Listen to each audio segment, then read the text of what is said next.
back to Belfast. Right, so let's look at Belfast and its history.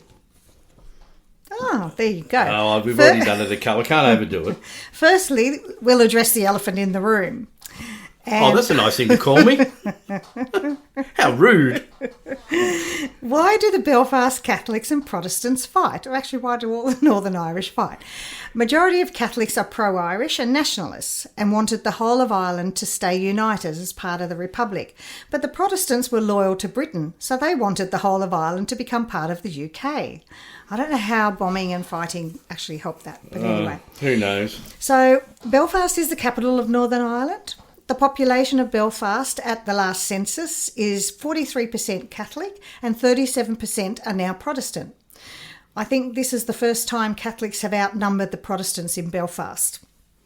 Segregation is still part of Belfast life today, although today people choose to live in segregation according to their religion than it being a requirement. In the early 2000s, approximately 98% of public housing in Belfast was segregated according to religion. An interesting thing has happened in Northern Ireland. If you were born in the north prior to 2005, you're now entitled to claim Irish citizenship. And that's because the people in Northern Ireland are technically English, so they have an English passport. And the people in the south, in Eire, have an Irish passport, an EU passport, which is going to become very one of the ones that you valued, one that you would want. Yeah. So the Northern Irish will now, anyone born prior to 2005, will now be able to claim an Irish passport. So they will be very happy, I'm sure. Belfast has the world's largest dry dock. And here's a question for you, Ty. What are the famous cranes on Belfast docks called? You want me to answer that? Yeah. I can't remember. Can you remember? Why are you laughing? Because you didn't remember. I do remember, yes. Right. I got no idea. Samson and Goliath. Oh.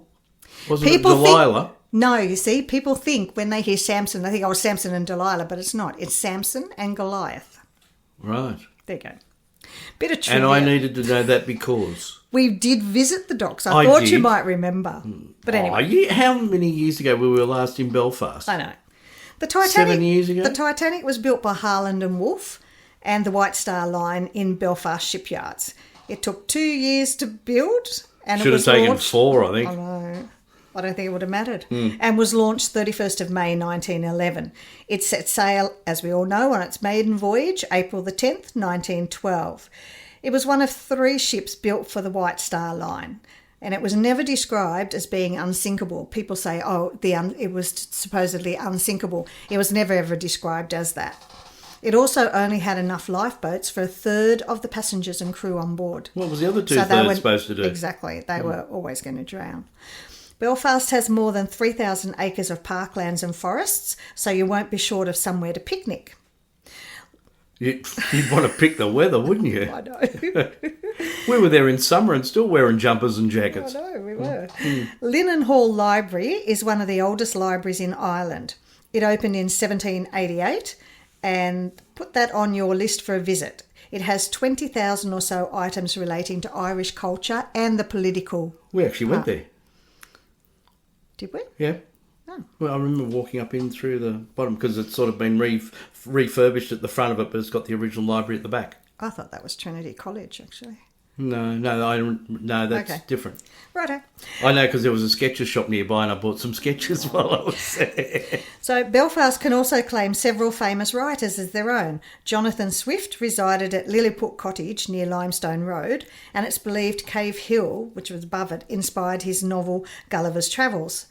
Van Morrison, the singer-songwriter, also hails from there. C.S. Lewis, The Lion, the Witch and the Wardrobe and Chronicles of Narnia fame, were all born in Belfast.